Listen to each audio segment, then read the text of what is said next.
काय सांगू तुम्हाला वहिनी, माझी मलाच लाज वाटते। या सखूचे खरे सोन्याचे दागिने स्त्रीधन त्या शिवाप्पाने तिकडे पंढरपूरला नेऊन विकले।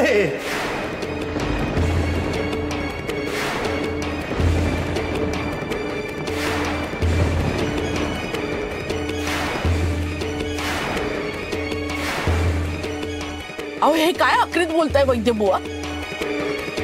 अहो प्रकृती बरी आहे ना तुमची? नाही म्हणजे वैद्य बुवा, अहो शिवप्पा आमच्याशी कसे वागले असले तरी ते एक सज्जन, विठ्ठलाचे निस्सीम भक्त, कीर्तनकार, स्वाभिमानी, सरळ मार्गी माणूस अशी त्यांची ओळख आहे ना हो। धादांत खोट आहे ते।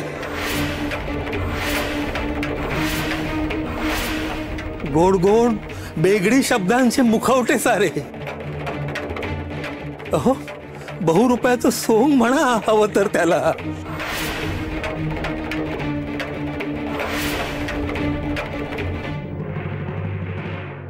पण असं नका हो बोलू, पाया पडते मी तुमच्या। असं कसं बोलू शकता तुम्ही? अप्पांना तुम्ही वडिलांच्या जागी आहात हो। सगळ्या काचेच्या भिंती होत्या, धक्का लागून त्याचा चक्का चूर झाला, त्याचा चक्का चूर झाला। अहो विद्या आजोबा तुम्ही सावरा स्वतःला सावरा। अशा धूर्त आणि खोटारड्या कपटी शिवाप्पावर मी विश्वास ठेवला, त्याला माझा मुलगा मानला, वेळ प्रसंगी तुमच्याशी वाद घातला, अनेक ठिकाणी शिवाप्पाला पाठीशी घातलं, पण ती माझी चूक होती। विठ्ठल भक्तीची शाल पांघरलेल्या शिवाप्पाचं मन किती काळं होतं ते मला कळलंच नाही।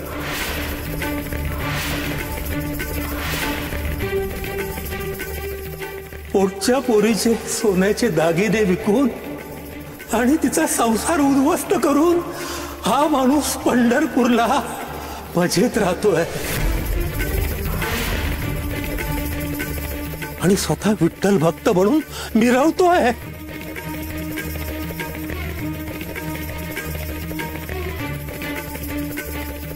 अहो काय सांगताय काय? मी एका लबाड माणसाला पाठीशी घालण्याचं पाप केलंय। धिक्कार असो माझा, धिक्कार असो। वहिनी वहिनी मला क्षमा करा, मला क्षमा करा। वैद्य बुवा करताय आओ वैद्य बुवा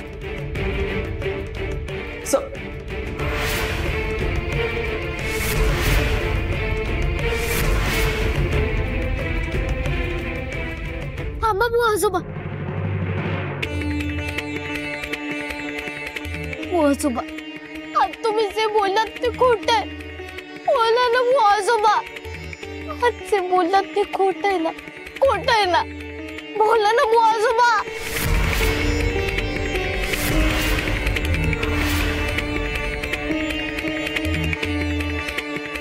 बुवा आजोबा तुम्हाला काय झालंय ताई सांगणार आहात का? आल्यापासून बघते तुम्ही काहीतरी वेगळेच वाटतंय। नेहमी हसतमुख असलेला चेहरा हा सुकलेला निर्मलल्यासारखा का वाटतोय?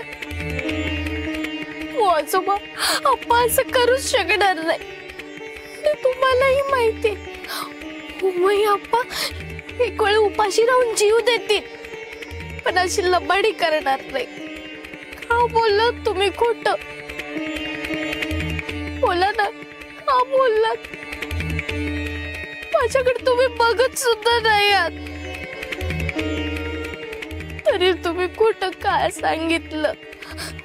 आजोबा फक्त एकदा विठुरायाची शपथ घ्या आणि माझ्या डोळ्यात डोळे घालून सांगा की आज जे काही तुम्ही सांगितलं ते सगळं खरं आहे।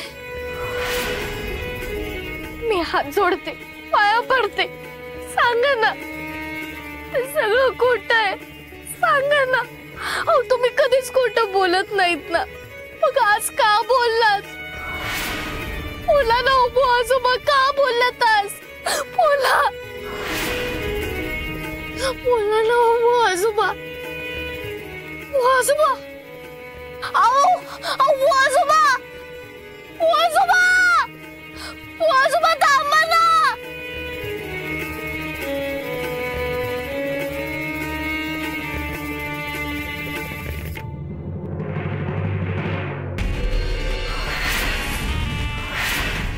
बाबाजी बाबाजी तुम्ही लय म्हणजे लय थोर आहे. बराबर अचूक निशाण्यावर बाण मारलात. ते वैदू बुवा म्हातार मनोरमा बाईंच्या घरला गेलं आणि समजा गरळ ओकला. सकूच्या डोक्याचा पार बोगा झाला असेल. वैद्य बुवा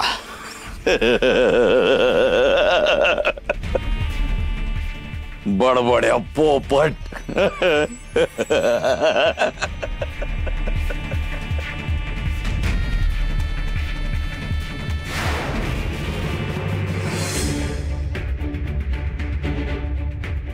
बुवा बुवा बुवा बुवा बुवा. हो, माझ्या कशाला पाया पडताय?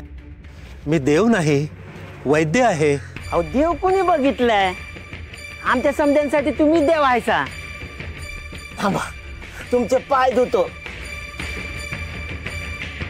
अरे अरे, माझे कशाला पाय धुतोय? अहो आमच्या समजांसाठी तुम्ही देव, मग तुमची पूजा नका करायला. कुठं निघालायचा? सखूच्या सासरी चाललोय.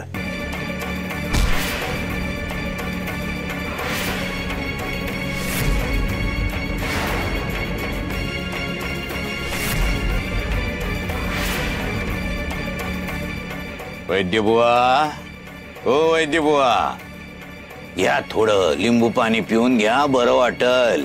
घ्या घ्या.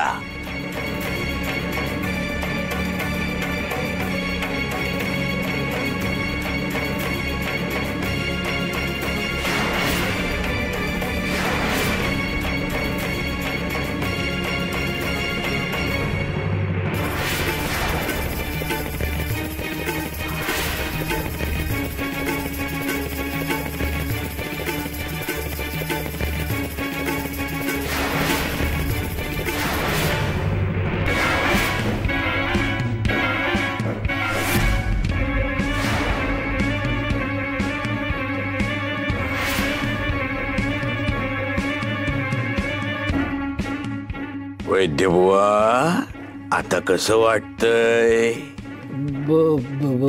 बरं आहे. जय जिंगरोवा. वैद्य बुवा, तुम्ही कुठं गेला होता?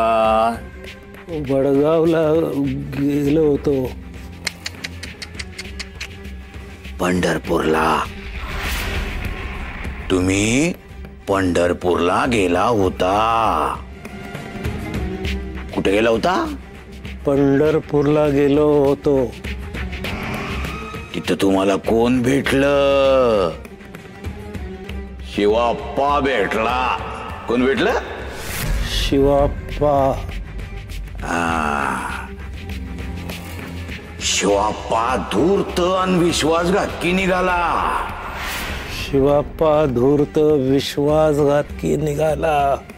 त्यानं सखूचं स्त्रीधन विकून टाकलं. काय विकून टाकलं? सखूच स्त्रीधन विकून टाकलं. तो निस्त भक्त असल्याचा दिखावा करतो.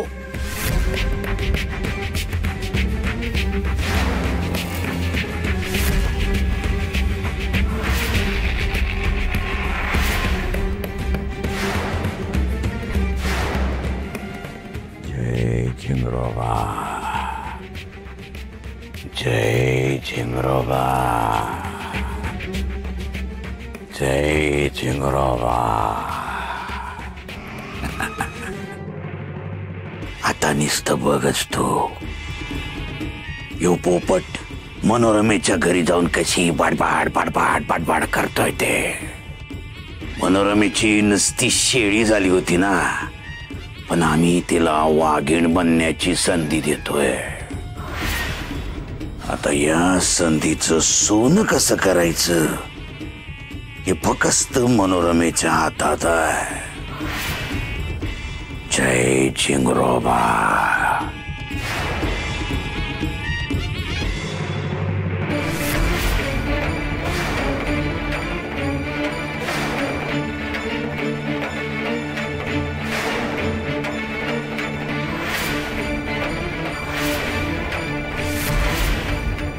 धन्य झाली बाई या मुलीची. रमाई, सून पण अगदी लाखात एक शोधून काढलीस. सखूच्या माहेरी सगळेच चोरावर मोर आहेत. हो ना, खोटे दागिने सखूला देऊन खरे दागिने विकून मोकळे झाले. किती निर्लज्जपणा. काय पण आई वडील आहेत, मुलीच्या भविष्याची जरा सुद्धा काळजी नाही. सखू, अगं तू बोल ना काही. तुला ठाऊक आहे ना हे? तुझ्या उमाई अप्पांनी असं का केलं असेल?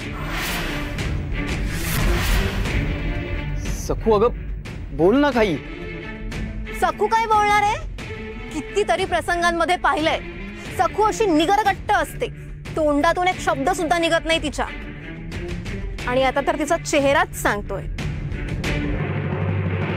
दागिने विकण्याच्या कटकारस्थानात सखू पण सहभागी.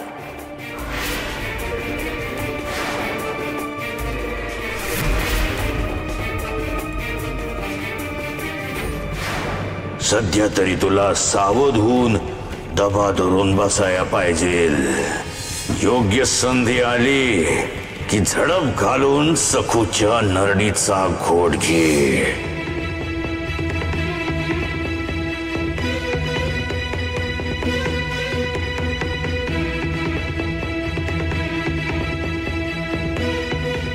नाही हो, माझे अप्पा असं कधी करणार नाहीत.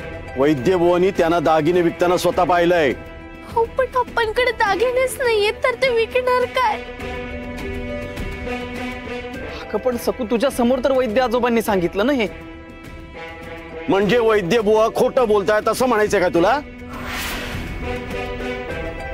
सखू अगं आता तरी बोल ग. वैद्यबुवा उगाच इथे येऊन रमाईला खोटं नाही सांगणार. बोल. मगाशी मी असंच म्हणाले, पण आता मला खात्री वाटू लागलीये. दागिने विकण्याच्या कटकारस्थानात सखू पण सामील होती.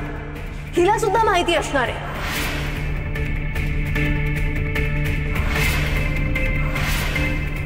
नाही हो, मला खरंच काही माहिती नाहीये.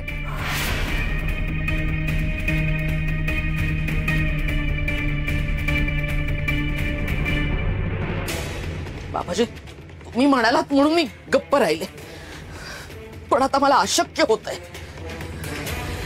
आधी वाटलं तुम्ही माझ्यासाठी काहीतरी डाव टाकताय, पण नाही.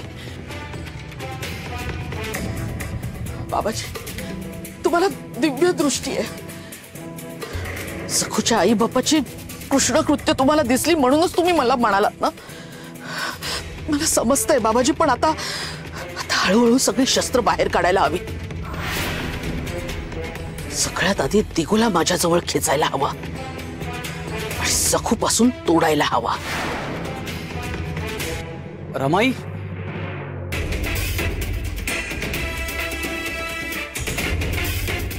रमाई बोलवलंस तू? रमाई, माझ्याशी बोलायचं नाहीये का? बोल ना. काही बोलणार नाही.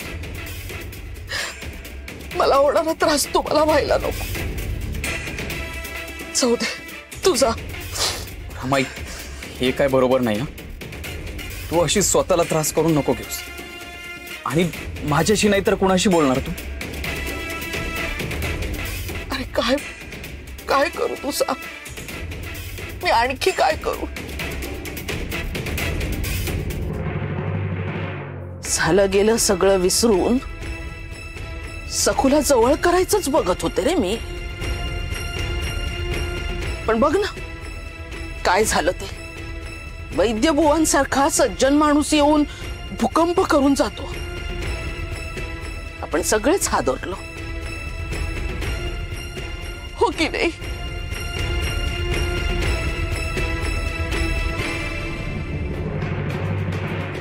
म्हणजे यमुना म्हणते तसं जर सखू या कटात सहभागी असेल तर मला कल्पनाच करवत नाही. मग बरोबरच आहे ना, काय बोलणार ना ती.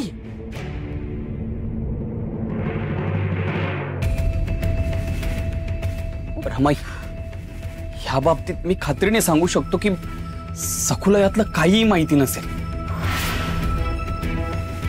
अगं, सासरी राहून माहेरी काय सुरू आहे हे तिला कसं समजेल? आणि हा विषय दागिन्यांचा आहे, तो तिला कसा माहिती असेल रमाई? आणि मला एवढं ठाऊक आहे की काही झालं तरी सखू खोटं बोलणार नाही. हा अजून तिची बाजू घेतोय ना. ठीक आहे, मी दुसरा डाव टाकेन.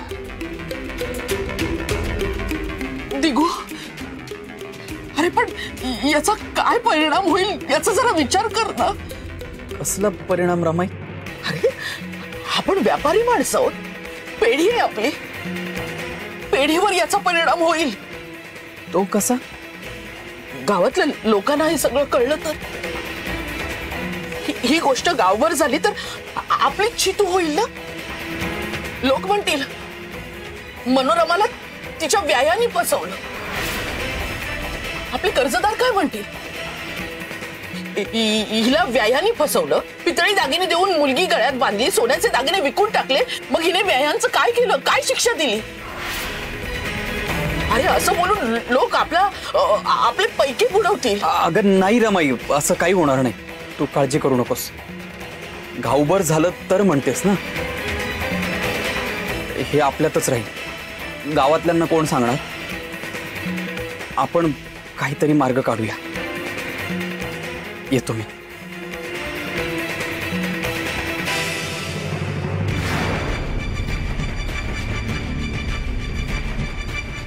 गावातल्या लोकांना कोण सांगणार? मीच ती व्यवस्था करणार. तुला पुरावा दिल्याशिवाय तू वरची पायरी गाठणारच नाहीस. नुसती कल्पना नकोच, स्वतःच्या डोळ्यानेच बघ.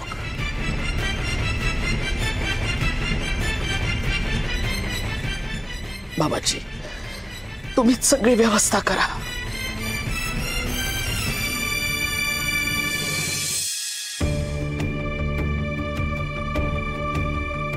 वैद्यबुवा, काय हो, नियम कसा काय मोडलात? विठुरायाला नमस्कार न करताच चाललात? नाही, काही नाही. अहो, विठुरायाकडे साधं बघितलंही नाही तुम्ही. देवळात जाणार नाही का नमस्काराला? अहो, शिवाप्पासारखे एकनिष्ठ विठ्ठल भक्त जेव्हा दुराचार करतात, कुमार्गाने नीती सोडून वागतात, तेव्हा विठ्ठलावरचाच काय या जगावरचाही विश्वास उडून जातो. कोणी दुराचार केला? शिवाप्पा म्हणजे आमचे जावई बापू, तुमचा मानलेला मुलगा, त्यांनी केला दुराचार? कोण? कुठे? हा विठोबा निर्विकारपणे कमरेवर हात ठेवून बघत उभा राहतो, तेव्हा मन नास्तिक होतं. वाटतं काही अर्थ नाही. अहो वैद्यबुवा, अहो अर्थ कसा नाही, भरभरून अर्थ आहे याच्यात. मला सांगा, शिवाप्पांनी काय दुराचार केला? सगळे दागिने हडप केले, विकले आणि सखूला खोटे दागिने दिले.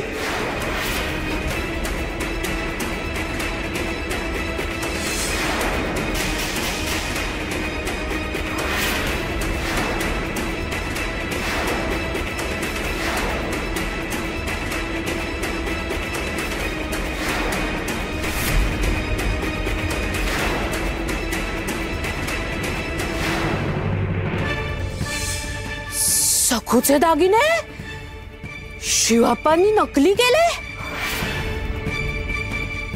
अगो बाई, हो काय सांगताय काय? माझा विश्वासच बसत नाहीये वैद्यबुवा. सगळीकडे बजबज पुरी आहे.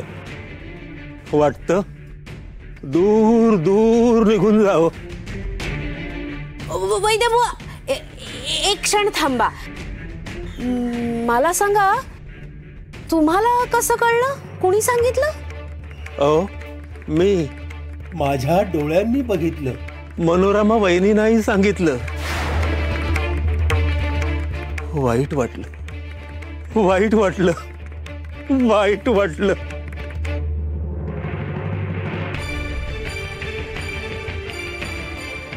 वैद्यबुवांनी मावशीला हे सांगितलं म्हणजे आता बोलू तरी काय?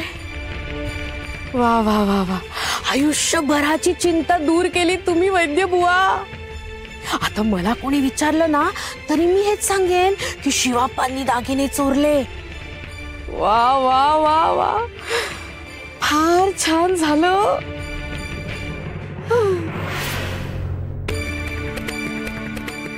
तुझ्या अरे कसली कसोटी आहे रे. आजोबांचा किती आधार होता मला, किती माया होती त्यांची माझ्यावर. आणि तेच आजोबा आज येऊन सांगतात की माझ्या आप्पांनी दागिने विकले. कसं शक्य आहे? आता मी काय करू? सांगणारे विठुरा, काय करू मी आता?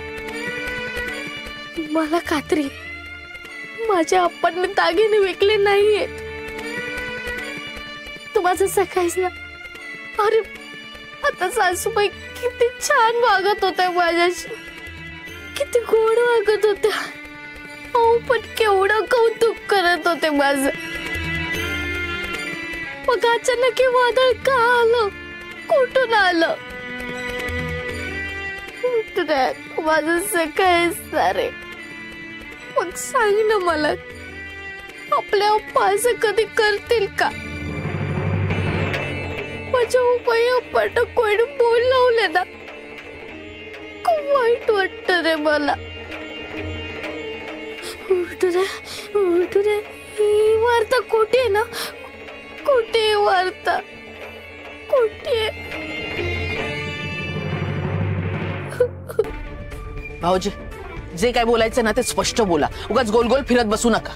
एरवी तुम्ही चटकन निर्णय घेता, मग ह्या वेळेला काय एवढा वेळ लागतोय? म्हणजे काय? अहो, त्या सखूच्या घरातल्यांचं पितळ उघडं पडलंय. त्या शिवाप्पाची लबाडी समोर आली आहे. असल्या धूर्त आणि कपटी माणसांचा किती विचार करायचा? म्हणजे त्यांना शिक्षा मिळायला हवी असंच ना? शिक्षा तर मिळायलाच हवी, पण तीही आपल्या पद्धतीने. वहिनी, माणिकला आपण सून म्हणून घरात घेऊन आलो ना, तर मग त्या सखूच्या कुटुंबियांसाठी ती शिक्षाच असणार आहे. हा, पण त्यांचं सोडा हो, आपल्या दिगूचा विचार करायला हवा. वहिनी, खूप उशीर झाला ना तर मग चांगल्या आणि घरंदाज घराण्यातली मुलगी हातची जाईल हो. सखू काय, सखू दिगू बरोबर कोळसा उगाळतच बसणार आहे. पण वहिनी, माणिक आहे ना, हिऱ्याची खाण आहे, खाण.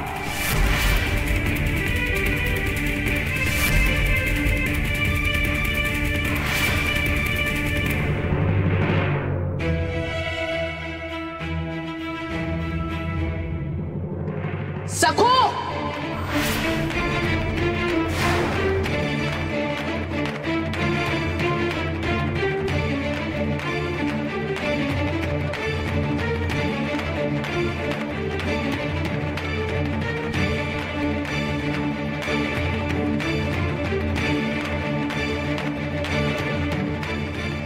सखू, सख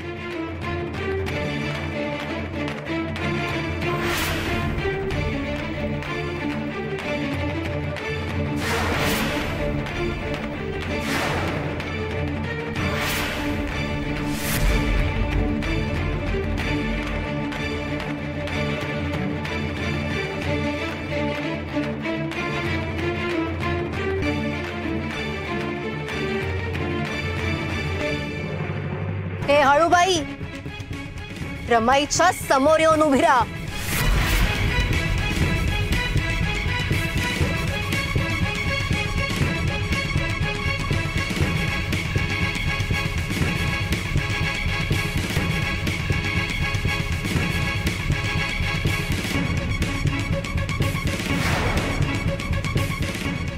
जाऊबाईंचे डोळे पाहिलेत का?